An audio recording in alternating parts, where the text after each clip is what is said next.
Good morning, student. Our next topic is disruptive forces, remaining portion of chapter 4.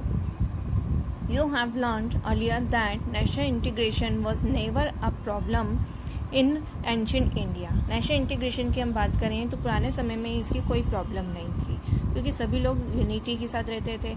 As the entire nation was on with the fabric of unity.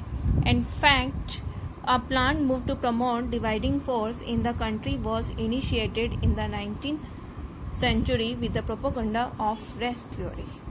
In this race theory, efforts were made to alienate people from each other. Today, such things are on the decline. पुराने समय की बात करें तो एक ही जो चीज़ हम लोगों को अलग करती थी वो थी रेस थ्योरी, मतलब रंग को लेके भेद करना, कास्ट को लेके भेद करना. पर अब ये जो चीज़ें हैं धीरे धीरे खत्म होने लगी है, डिक्लाइन होने लगी है. Still there are some disruptive forces, पर अभी भी कुछ ऐसे फोर्सेस हैं जो हमारे नेशनल इंटीग्रेशन को वीक कर रहे हैं. That hinder national integration in India.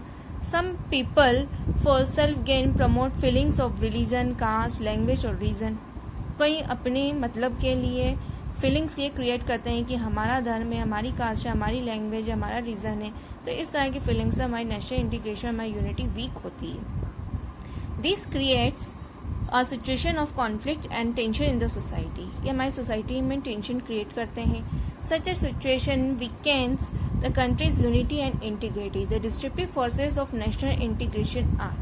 अब जो कुछ forces बताए गए हैं, first है communalism.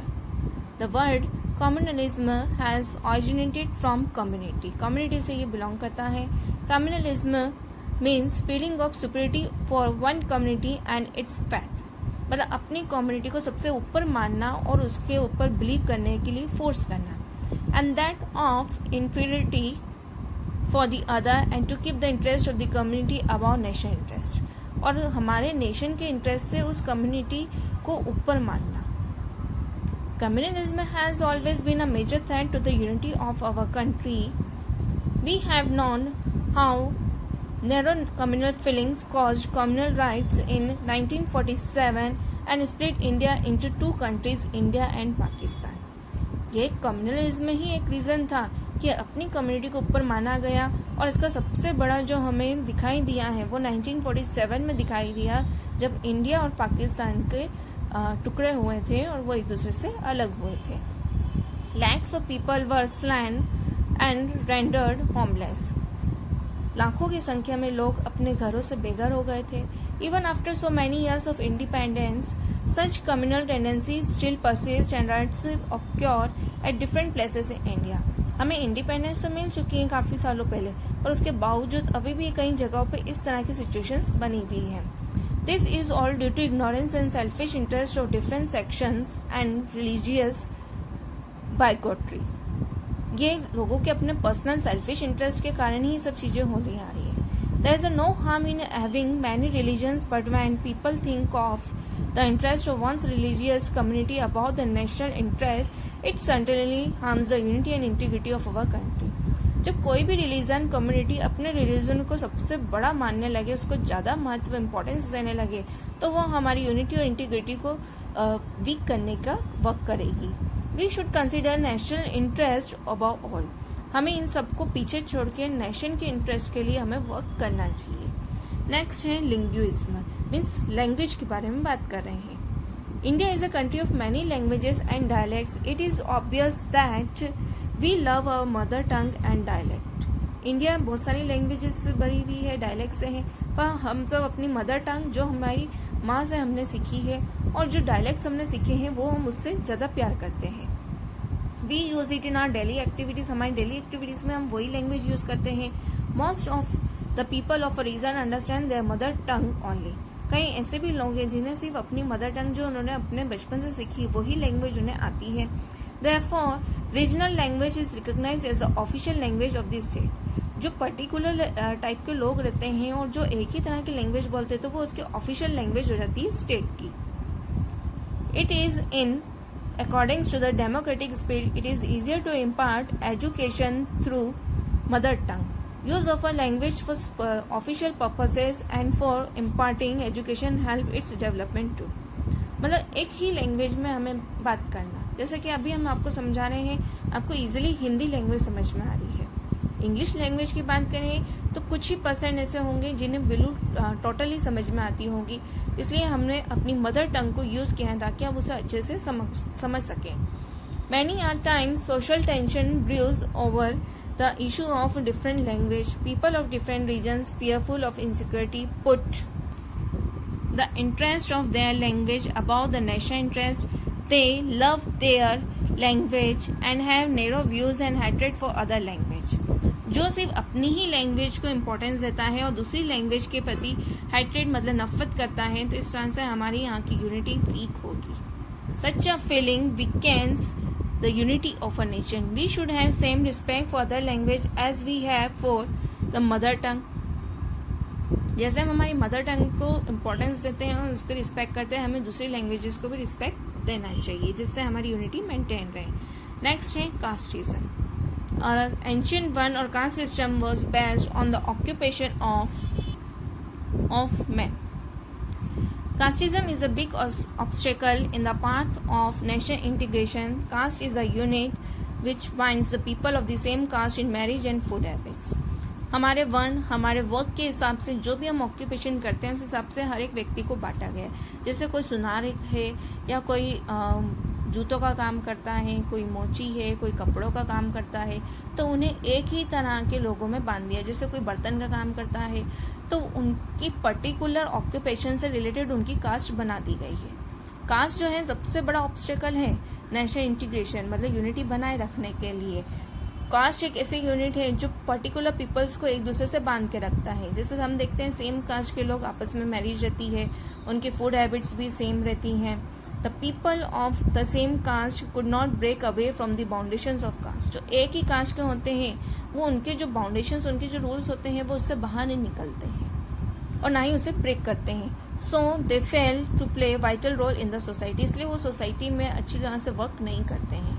Gradually this system became hereditary and it was linked to birth instead of work. और ये एक हेरिडिटरी है मतलब एक के बाद एक पीढ़ी दर पीढ़ी ये चलती आ रही है।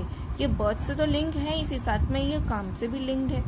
The system became more faulty और इस तरह से हमारा जो सिस्टम है वो और ज्यादा कमजोर होता जाता है। Major defects of casteism are, सबसे पहला जो इसका डिफेक्ट्स जिसके नुकसान है, caste system divide society into high and low classes. Caste ने हाई और लो क्लासेस में डिवाइड कर दिया है। Upper caste exploit the people of lower caste. High class के पीपल ने लोअर क्लास के पीपल्स का एक्सप्लॉइटेशन किया है मतलब उनका मिसयूज करना। Caste difference become more rigid, बहुत ज्यादा फिक्स हो जाते हैं। जो हम कहते हैं ना जैसे रूढ़ीवादी या जो अपने कास्ट के लिए ज्यादा वो इम्पोर्टेंस देता है। Pressure of caste influences politics, politics भी उसी तरह से चलती है। Caste system creates trouble in the economic progress and unity of nation. Caste system जो भी है ये हमारी इकोनॉमिक प्रोग्रेस को रोकता है एंड यूनिटी भी हमारे यहाँ की मेंटेन नहीं हो पाती है। Social reformers voice concern against racial discrimination and they made efforts to remove the evils. बहुत सारे ऐसे सोशल रिफॉर्मर्स हैं जिन्होंने काम किया है इन चीज़ों को रोकने के लिए और उसमें से जो कुछ प्रोमिनेंट रिफॉर्मर्स बताए गए हैं, Sant Ramadas, Sant Kabir, Chaitanya Mahaprabhu, Raja Ram Mohan Roy, Ishwar Chandra Vidyasagar, Swami Dayanand Saraswati, Mahatma Gandhi and doctor Bhimrao Ambedkar etcetera. इनमें से कुछ ऐसे हैं जिनके बारे में हम आगे अपकमिंग चैप्टर्स में हम पढ़ेंगे। Today, with the spread of education, introduction of social reform, development of science and technology, and other factors like growth of industries and urbanization, caste system has become less rigid. जैसे जैसे education, science, technology बढ़ती गई, development होता गया लोगों का, तो ये कास्ट सिस्टम भी थोड़ा कम होने लगा है। The constitution of India has declared untouchability and caste discrimination as illegal. अगर हम किसी को टच करने के लिए या फिर हम किसी से कास्ट का बेर रखते हैं तो उसको हमारे यहाँ पे कॉन्स्टिट्यूशन में इलीगल घोषित किया है। It has been declared that the state shall not allow anybody to discriminate on grounds of caste और क्रीड। किसी भी व्यक्ति से हम भेदभाव नहीं कर सकते, ना तो उसकी कास्ट को लेके ना ही उसके रंग रूप को लेके, रिलीजन को लेके। The caste system is the major hurdle in the part of national integration. और कास्ट सिस्टम सबसे बड़ा रुकावट है, हर्डल मीन्स रुकावट है हमारे नेशनल इंटीग्रेशन के डेवलपमेंट में। Next one is terrorism. The world faces great threat from terrorism. This is a crime again democracy and humanity. जो लोग हमारे यहाँ की डेमोक्रेसी और ह्यूमैनिटी को बिल्कुल पसंद नहीं करते हैं तो वो इस तरह की एक्टिविटीज क्रिएट करते हैं. It is a barbarous form of carnage. The terrorist want to convey the message through fear and tear. जब कोई व्यक्ति अपना मैसेज किसी को डरा धमका के देना स्टार्ट करे तो वो एक तरह से टेररिस्ट कहलाता है. और टेररिस्ट का वर्क यही होता है कि वो जो भी उनका मैसेज या जो भी वो बताना चाहते हैं वो लोगों को डरा के और उनके अंदर आतंक फैला के करना चाहते हैं. The religious fanatics and indulge killing innocent people. इनका मेन पर्पस होता है कि रिलीजियस पीपल लोगों को जाके और इनोसेंट मतलब जो निर्दोष लोग हैं उन लोगों को मारना. They want separation by this activity. Terrorism is plant move to spread violence to gain desired purpose. उनकी जो भी इच्छाएं हैं वो लोगों को डरा धमका कर हासिल करना चाहते हैं. The terrorist believe in violence and commit devastating activities and this damages the country a lot. Terrorist जो हैं वो बिलीव करते हैं वायलेंस में, मतलब जो लड़ाई झगड़े की हम बात करें, और वो लोगों के अंदर इतना दहशत पैदा करते थे और कंट्री को ज़्यादा से ज़्यादा डैमेज पहुंचाने की कोशिश करते हैं. They believe that government will someday accept their terms. और उनका ये मानना है कि गवर्नमेंट एक ना एक दिन उनकी इन हरकतों के कारण उनकी जो भी डिमांड्स है वो फुलफिल करेगी. They justify use of violence undemocratic and illegal means in the grab of religion also. At present, terrorism is posing constant threat to disintegrate our national unity. और यही कारण है जो हमारी नेशनल यूनिटी को आज सबसे ज़्यादा वीक किया हुआ है और इसी डर के कारण हमारे देश की नेशनल यूनिटी जो है वो कमज़ोर होती जा रही है. Last one is separatism. The most disturbing state of regionalism gives birth to separatism. सबसे ज़्यादा जो डिस्टर्बिंग स्टेट है वो यही है कि हम एक दूसरे से क्या है, जन्म से एक दूसरे को हमने अलग कर दिया है. To demand an independent state out of the country is called separatism. और हमारी कंट्री में से ही कुछ हिस्से को हमें इंडिपेंडेंट मानने लगे, हमारे आपस में ही हम एक दूसरे से बेर करने लगे हैं, उसको हम सेपरेटिज्म कहेंगे. People of various castes and religions live here. Sometimes feeling of being ignored inspires them to make demand for a separate state. The border states are often mostly influenced by such feelings and results in strong feeling of separation. The external forces instigate to destabilize the peace and security of the country. Some people living in the country also indulge in separatism to fulfill their vested interests. The enemies of a country and fundamentalists even choose to follow the path of violence and terrorism. The tendency of separation is a major challenge to the unity of country. मतलब हर एक व्यक्ति आज यही चाहता है कि हम एक दूसरे से जब आपस में एक दूसरे से विचार नहीं मिलने लगे या हमारी बॉर्डर्स एक साथ शेयर है, जैसे कि हम अभी बात करें चीन और भारत की, जब आपस में बॉर्डर्स शेयर है उसके बावजूद हम एक दूसरे से सेपरेट होना चाहते हैं. This feelings of separation could be avoided by social justice, decentralised and balance development. Nepal की बात करें, हमारे भारत की बात करें, सबकी आपस में बॉर्डर्स शेयर है, पर हमारे जब विचार एक दूसरे से नहीं मिलने लगे हैं तो हम अब क्या चाह रहे हैं, सेपरेट होना चाह रहे हैं एक दूसरे से.